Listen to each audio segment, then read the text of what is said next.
Questions for Victor? Yep, right here on the end. Victor, Hello. just looking at your whole week here in Vegas, from the off-court stuff to on-court tonight, what do you think? Was there a learning experience in terms of Can you repeat? the whole week you've had here in Vegas? Did you learn anything about the microscope you're under, the attention you're getting? What do you take from the whole experience? I haven't been here for long, and I feel like everything is calculated. There's really a good organization around me, and I think it's all working together. Melissa? Hey Victor, what did you think of your performance tonight, and what was it like just to step out there in a Spurs uniform and to finally this moment that you've been anticipating for so long to finally live it? Yeah, special moment. Really, really special. To wear that jersey for the first time. It's really an honor, and overall, I'm glad we won this game. There's no better way to start for a premiere. And I'm honestly, I didn't really know what I was doing on the court tonight, but I'm trying to learn for the next games, and the importance to be ready for the season. Malika? Hey Victor, do you think when you're talking about learning moments, was there a single moment tonight, is there something that you look back on where you say, okay, this is what I need to go and watch, or this is what I'm using as really a measuring stick for where I'm at in this league? I think the hardest for me was understanding sometimes I was off rhythm with the plays and the calls, and I think it's the biggest improvement I gotta do is being ready to react to the plays that were called by the point guard and stay connected. Tom? Victor, was the slow start shooting just a case of the jitters, maybe trying to do too much? And did you have to talk to Coach Nielsen about playing as many minutes as you did? Did you kind of lobby him to play that many minutes? Obviously, it's a special setting. We don't got much time to warm up, and I think it wasn't as a team. I think it wasn't our best shooting game. That's true, but it's summer league. We gotta adapt. It's just the way it is. Tim? The minutes that you played, was that the amount of minutes that you wanted to play? The minutes that you played? I mean, I just wanted to help the team to win. Tim in the back? Victor, like you said, it was a very short warm-up, I think only 5 or 6 minutes, but did you get a chance to soak in the scene? I mean, that's a lot of us here have been to a lot of summer league games. They don't look like that usually. Did you get a chance to take a look around and sort of appreciate where you are? Yeah, a little bit.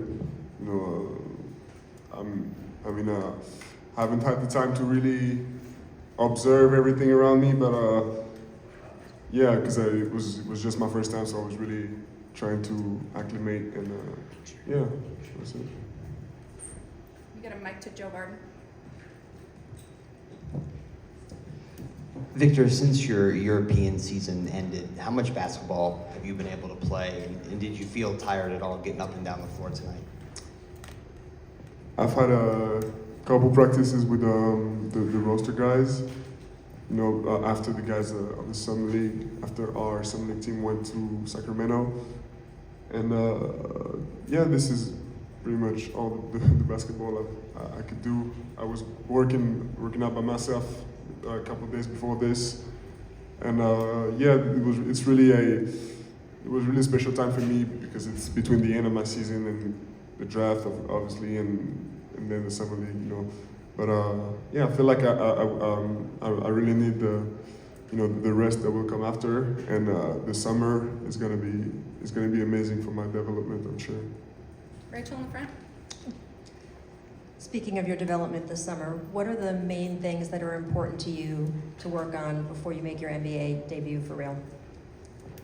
I think there's a lot of conditioning to do to be able to play in an 82-game season, and especially the play style. We run a lot. It's really exhausting.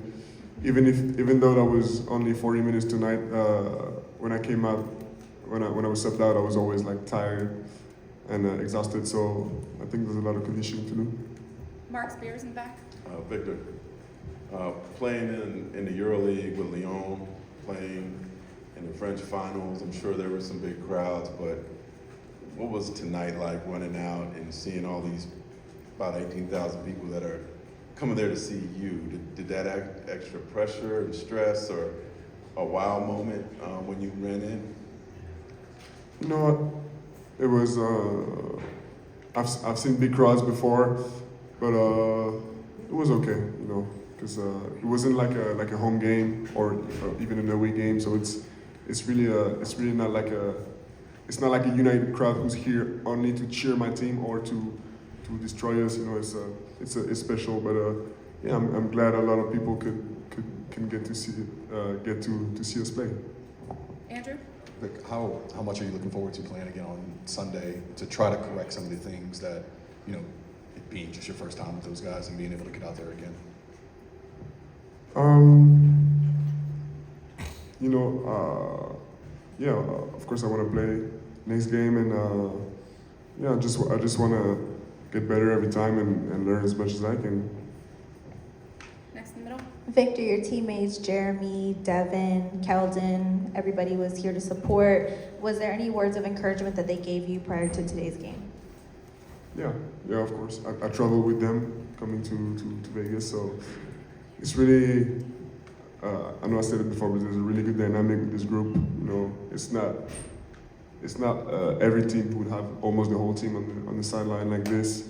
And yeah, of course they were all really supportive, and I practiced with them a little bit, so they gave me advice, and I know they trust me and they believe in me, and it's really comforting. Dave in the front. Victor, if you are a rim protector, it's bound to happen. You know, guys are trying to attack the rim, and you're trying to stop them from doing it. What was your take on the Kai Jones alley-oop that he finished over you? You know, it's I think we got a lot to adjust on defense because I often guard not the big man, so between the switches, not switch, you know, I still gotta get into, this is what I was talking about earlier, you know, staying connected with what the defense is, and yeah, it's just, you know, we're gonna get scored on sometimes, and it's gonna happen, but the good thing is it's summer league and we're here to learn. Tomer, and then we're going to take some French questions. Vic, there's some established French players over here. There's some established French players, you know, Tony Parker, Nico Batum, Rudy Gobert. They've all spoken highly of you. I'm curious, throughout this process, what they've been telling you advice-wise, or just how to navigate through this start of your career in the NBA. You know, I know that, I mean, they know, I've talked to each of them, so they know me, and they know I'm calm, and the advice that comes out the most is to stay myself, you know, to just be myself, and because I know they trust me, and everything is gonna go well as long as I stay true to myself. Victor, bonsoir, Maxime du journal de l'équipe. Je reviens sur le match en fait. Comment tu décrirais ton rôle ce soir en attaque? Est-ce que tu as eu beaucoup de liberté, j'ai l'impression en fait? Tu étais à la fois parfois presque un meneur en arrière pour remonter la balle, à la fois au poste de temps en temps. Et est-ce que tu es d'accord avec ça sur ta liberté? Est-ce que ça donne une indication en fait pour la suite, pourquoi pas pour la saison prochaine? Ouais, c'était un peu, il y a beaucoup d'expérimentation, beaucoup de liberté, et bah voilà, c'est comme ça la Summer League, on se cherche, on essaie de se trouver le plus rapidement possible, et voilà, il y aura des ajustements bien sûr, mais ouais, la liberté, c'est, comme je disais plus tôt, il faut que je sois moi-même. Petite deuxième question qui hors du match de ce soir, mais hier et ce soir, Pop était là. Qu'est-ce que ça représente pour toi le fait qu'il est là? Parce que je sais que c'est pas habituel du tout pour lui de venir. Et est-ce qu'il t'a dit justement pourquoi il voulait absolument être là? Il m'a dit que c'était pas dans ses habitudes de venir, ouais. Et mais je pense que voilà, il sort d'une période de transition dans sa carrière de coaching, et je sens que les années à venir sont très importantes pour lui, vu la manière dont il s'implique avec moi. Et donc voilà, je sais qu'il veut rien laisser au hasard, et donc il veut avoir chaque petit bout d'information qu'il peut avoir sur son roster. Last question in the back. Bonsoir Victor, Alexandre Priam, l'agence France Presse ici. Est-ce que cette première avec le maillot des Spurs ressemblait à celle dont tu rêvais? Alors, pour moi, la vraie première, ce sera en octobre, ce sera le début de saison, mais ouais, ça, bien sûr. Je rêvais d'une victoire et j'en ai eu une. Okay. Thank you, Victor. Thank you. I'm sorry, Nate.